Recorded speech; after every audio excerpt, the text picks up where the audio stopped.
siya propriedad pero wa gyoy isa sa iyang pangalan. Mao kana si Pastor Apollo si Kibuloy kung gusto niya og kadato duna na pero matingala ka nganong basig isa wa siyang pangalan. It speaks a lot of the character of this person.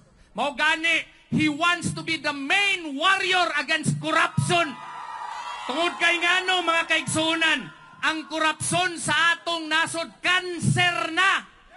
Karon ang mga uplok din nas Kongreso, dili na maghisgot og milyon, binilyon, trilyon na. Mao gani nga gikinahanglan nato si Pastor Apollo si Kibuloy og gigiyahang mga kauban.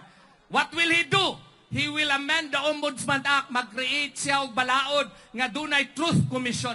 Kining Truth Commission mo tan-aw sa kada transaksyon sa gobyerno og iyahapong siguraduon nga ang threshold sa plunder law maubos na. Karon 50 million man, imuon yang 1 million na lang para makurat-kuratan ng mga kurakot sa gobyerno.